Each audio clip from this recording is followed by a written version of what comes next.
There's having an election. So, what's that mean to you as an Australian?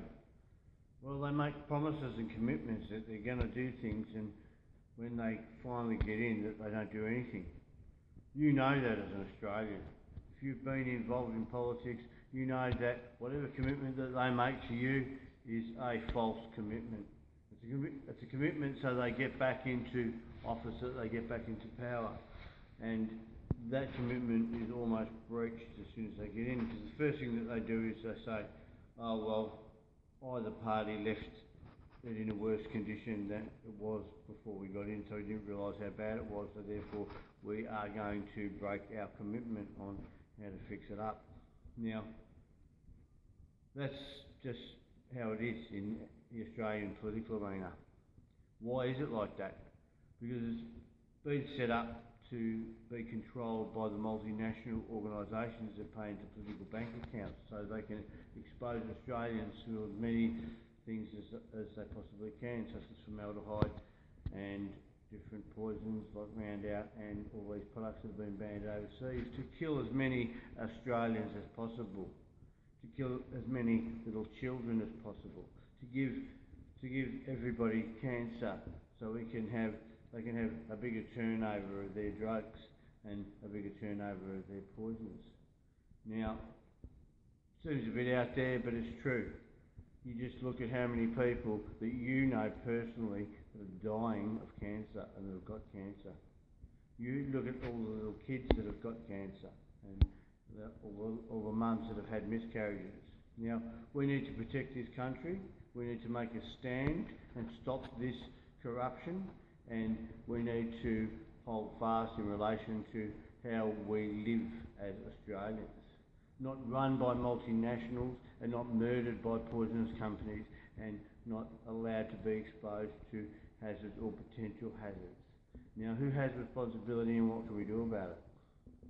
Well, either party aren't going to make any difference as to the future of this country. So what do? We have a vote on democracy, direct democracy, as they do in Switzerland. One of the most biggest issues that are affecting our economy, the drug epidemic, the ice epidemic.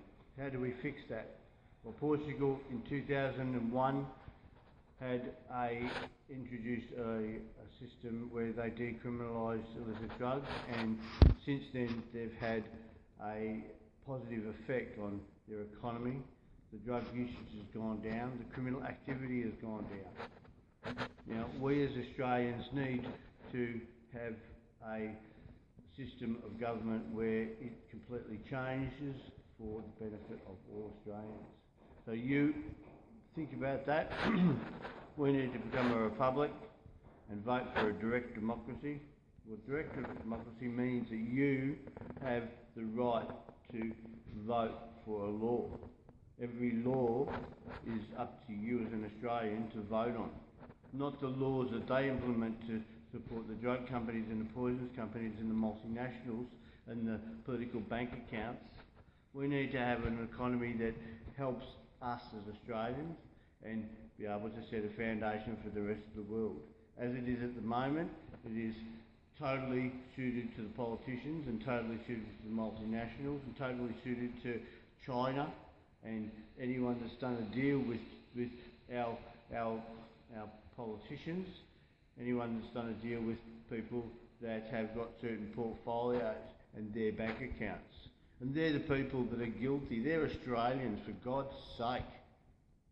You would think as an Australian they do things to make this country better, not to do things to make their own pocket and their own families better. So that's all got to change.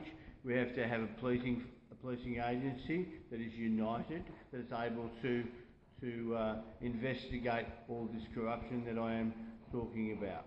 Once it starts here, then it can branch off into the rest of the world. Now, this is serious and this is real. This election is just a waste of your money, a waste of time, and every day that passes, one of you or one of your children are being exposed to something that is going to kill them. Now, this is an act of war on Australians in a peacetime environment. it's against humanity, it's against the environment, and it's against us as Australians. So let's hold together, Australia and Australians. Let's realise and understand the depth of what I'm saying is true, and we need to make a difference. So we need to become a republic, direct democracy, and introduce decriminalisation of illicit drugs as they did in Portugal. Now, we need to take the best from all over the world and implement it into our parliamentary system, not theirs. So, hear me loud, hear me clear. I'm talking to you as Australians for the benefit of us. And we can do it. We can pull together and we can overthrow this government. So vote for a republic with direct democracy and hold fast. Jeff Ellul, signing off. See you on the next video.